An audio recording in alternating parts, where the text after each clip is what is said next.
Again, if you are a person who struggles with decision making, this episode is really for you. And I'm making this for you because I have been in your shoes. And I wish that there had been a podcast that spoke to me that directly. Somebody that would look at me and say, Caro, just make a choice and then make your adjustments. That is okay. Your choice doesn't have to be perfect. You can make adjustments along the way. Hey, listener, welcome to episode number 91 of Listen Up. So, we are at the tail end of Adjust January. If you can believe, we are finishing our first month of 2026. And just like that, we are in full swing of the new year. Today, I came across a quote that I had read a while ago, but I stumbled upon it today. And I wanted to bring it up here on the podcast. And this message is for you know who you are, the one who struggles with indecision, the one who struggles with paralysis by analysis, the one that can be stuck in the never ending trying loop. I know you and I see you because I am you. I have been many times in my life in that loop of indecision, of trying to get something across and not being able to do it, um, in a little bit of paralysis by analysis. And for a long time, I lovingly called myself a turtle because I prided myself on going at my own pace. Slow and steady wins the race. Just be a turtle, slow and steady, just stay in the race. But what I've noticed in looking back is that there were some years in my journey that I wasn't being a turtle who was going slow and steady. There were moments in my journey when I just wasn't moving at all. I was sitting in a never ending loop of trying energy. If you listen to my very first podcast that I ever shared here, I talked about how I had to get out of the trying loop and dive into this podcast. Well, that trying loop has appeared in my life multiple times. It's been hard for me. And I think it's because the times that I have been paralyzed in a trying loop have been times when I've been uncertain about what the right choice is, the right path. I grew up very much a rule follower. I understood the rules of the game, and I was taught that if I played by those rules and I was obedient, that I would be rewarded. So I was a little girl who knew that I had to get good grades in school and I had to go to school every day, and I knew I had to go to college, and then I knew I had to go to law school. Like, I just followed the steps and I made choices along the way that seemed pretty obvious that they were good choices. And if I just stayed on path and did what I was supposed to do, I would be rewarded. And there came a point in my life where the roads became less clear and the choices weren't right or wrong. They were just what was the next right choice for me. And a lot of my choices were actually deviating from the path that for so long I had been on. And the choice to stay on the path, on the trajectory that I originally set myself on, was no longer authentic to me.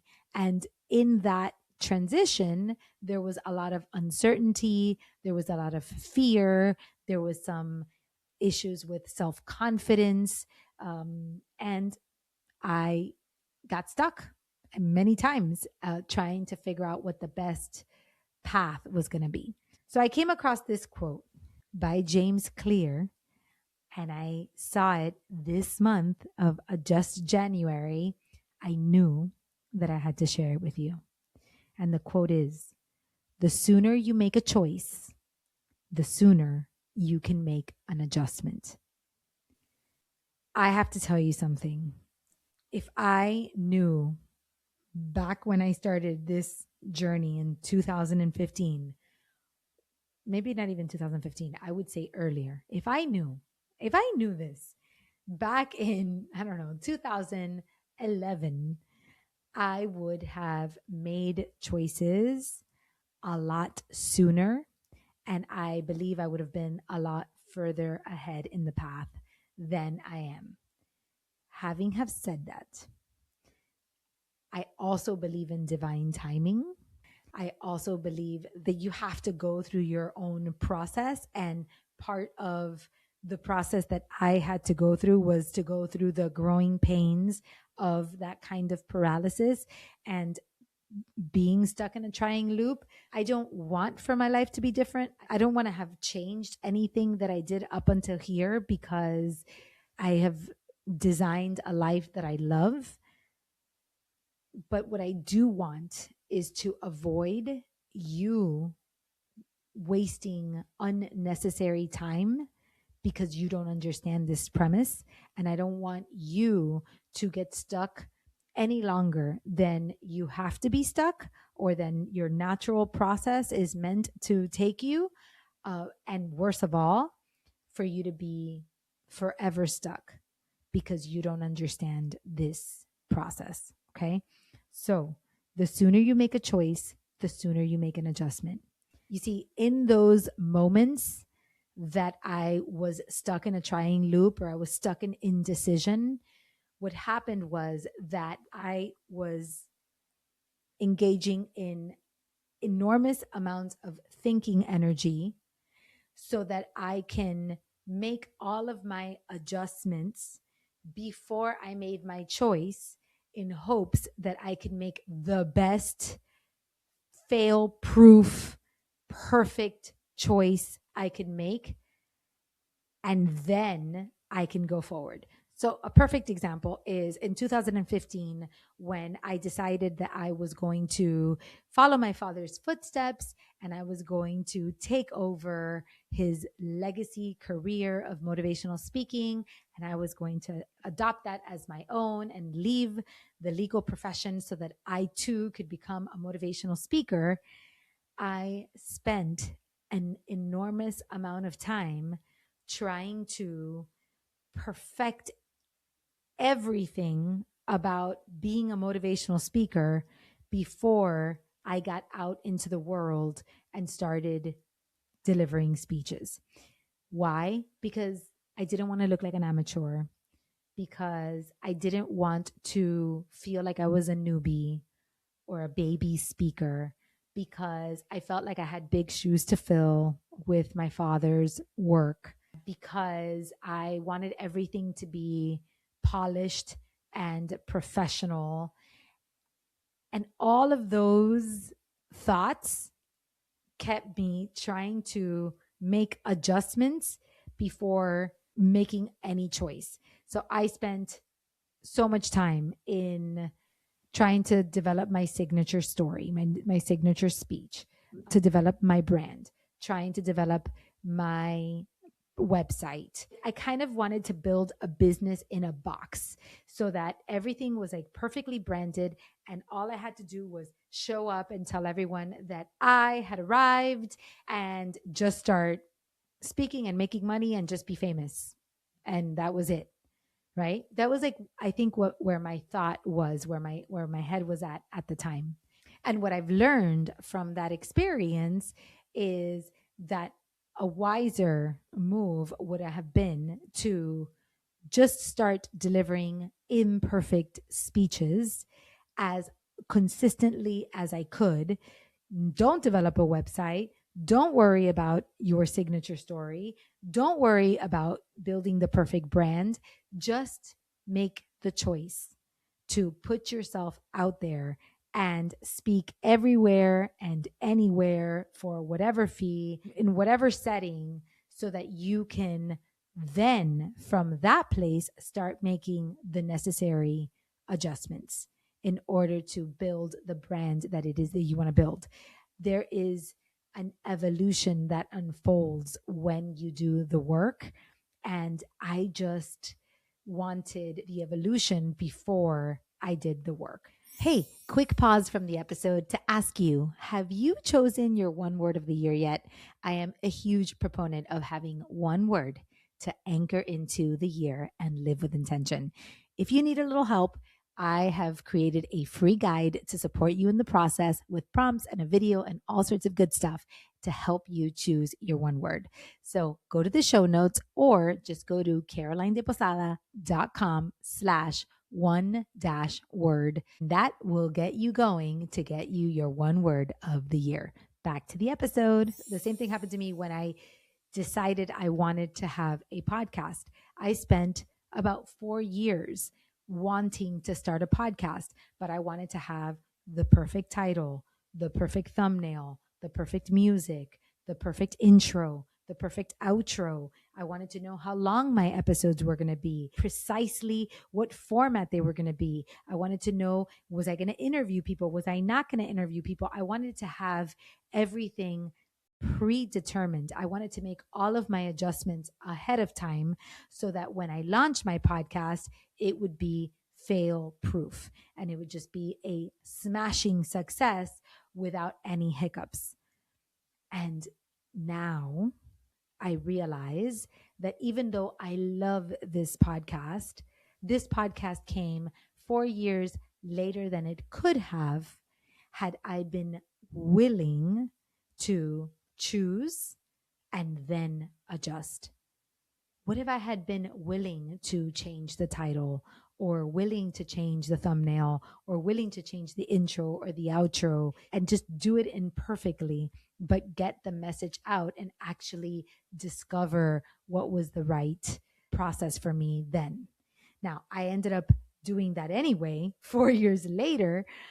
But again, this isn't me lamenting where I am in my career or my journey, because I am exactly where I want to be. And I've already learned this lesson, but this is my wanting to share with you the importance of becoming a decision maker, becoming the kind of person that adjusts.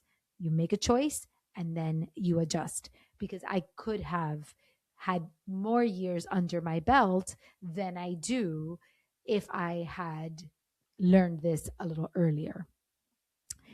Just today, I was on a Zoom call with my coaching circle. I have a coaching circle called The Well. Now, The Well, it's a perfect example. So I wanted to create a group program, and I wanted to create it in early 2025. And it took me a whole year to make the choice of creating my first group program. And I started with a group program called Dare, which was a 6-week program. And then I launched the group program called The Hub. And just a couple of weeks ago, I renamed the Hub to The Well. I restructured the time frame of the cohort. I restructured the prices. I changed a bunch of things. I made a lot of adjustments, but I was not able to make those adjustments until I made the choice to have that group program. And for all of 2025, I had been in the trying loop and thinking loop of creating a group program, but was falling into the trap of wanting to make the adjustment before making the choice. Even as early as last year, I've experienced this. The difference being that when I first started this work 10 years ago, it took me like 5 years to get this memo. Then when I wanted to start the podcast, it took me 4 years to get this memo. And then now it's only taken me a year to launch this group program, because I got the memo that I needed to make the choice first and then make the adjustments. So I'm getting faster. I'm speeding up the process, and I am becoming a decision maker. Now, that leads me to the second quote that I found that I wanted to share with you, which is, new goals don't deliver new results. New lifestyles do. And a lifestyle is a process, not an outcome. For this reason, your energy should go into building better habits, not chasing better results. So, over the years, I've been building the habit of becoming a better decision maker. And in turtle fashion, it's probably taken me a lot longer than it takes most people. I've been a little slower than everybody else, but I have been developing a lifestyle of becoming a decision maker. So, what I was going to say about the well is that on the date that I recorded this, I was actually hosting a well coaching circle, our weekly coaching circle. And one of our members was talking about her word of the year. And she mentioned how she had chosen a word and then participated in an activity and another word came to her and she felt it deep in her bones and she felt like that was her word. And then she did another exercise with us at the well and was reinforced that that should be her word of the year. So she said, I had this word, but now I think that it's really this word. So I'm going to have to sit on it and think about it. And I looked at her and I said, no, you don't. You don't have to sit and think about it. Choose your word. You felt that this was the right word. Choose it and then nurture it. And then next year, you get to adjust and pick another word. In her case, this was significant because the whole time that she is sitting in thinking energy about what her word of the year should be, like the right perfect word, she is not making the adjustments in her life to nurture the word. Think about that again. So long as that person is sitting in the indecision of which word to choose, she is also not making the adjustments necessary in her life to nurture that word. When you are caught in thinking energy, all of your energy is going to making the choice instead of making the adjustments necessary to honor that choice or change that choice, regardless of what it is that you're trying to do. Again, if you are a person who struggles with decision making, this episode is really for you. And I'm making this for you because I have been in your shoes. And I wish that there had been a podcast that spoke to me that directly. Somebody that would look at me and say, Caro, just make a choice and then make your adjustments. That is okay. Your choice doesn't have to be perfect. You can make adjustments along the way. Now, thinking back, I will admit that there were people in my life that did tell me that. Specifically, my friend Bruce Turkel. He's my mentor. And he told me on multiple occasions that I had to pick a lane. I would come to him with an idea and he'd be like, great. And he would tell me how to execute that idea, how to build a brand around that idea, all this kind of stuff. And I wouldn't execute on the idea or build the idea because, again, I was suffering with some self-confidence issues. So even though he would tell me it was a good idea, I couldn't bring myself to make the choice. I try to think back as to why I couldn't listen to Bruce and why I couldn't see what he saw in me. And I think that the difference in that particular case was that Bruce would look at an idea and it was just logical to him. Yes, we can make this work and let's move on. But what I didn't understand was that there was never going to be a perfect idea. There was never going to be the right choice. It was never going to be fail proof. I was always going to have to make adjustments. And Bruce saw so much greatness in me. He believed that what I was going to do would work, but he didn't understand that the fear that I was coming from at the time. He understands it now, but he didn't understand at the time the fear where I was coming from. And I think what he didn't tell me at that time was, you're never going to get it perfect. It might not work. And if it doesn't work, that's okay too. If your idea sucks, you can adjust later. Just make your choice now. And we've learned that together. Now he helps so many people do exactly that, is choose an idea and then worry about making the adjustments later, because when he helped me, that's what I needed also. So the sooner you make a choice, the sooner you can make an adjustment. Your choices may not be perfect. They may not work so well. They may require many, many, many adjustments. My grandfather used to say, la peor decisión es la que no está hecha. The worst decision is the one that's not made. And now I understand my grandfather. Having a choice, albeit imperfect, is better than no choice at all. Because the sooner you choose, the sooner you can adjust. So this week, as we get ready to wrap up the end of January and launch a brand new month with a brand new intention, I want you to focus on what are the choices you get to make now? What are the decisions you are going to make now, this month of this year, knowing that once you choose, then you can adjust. I hope this episode has served you, and I will see you next week. That's it for today's episode. Thanks so much for being here. I am deeply, deeply grateful to connect.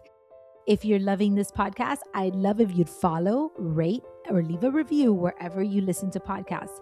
Those reviews help us so, so much. And if you know of someone who could really use a voice like mine in their head, please share this episode with them.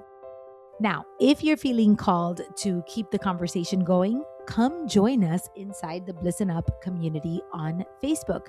It is a free space to reflect and root into intention together. You can find the link in the show notes or just search Bliss and Up with Caroline de Posada on Facebook. I'd love to welcome you in. Until next time, take care and keep noticing the sparks of bliss in your life.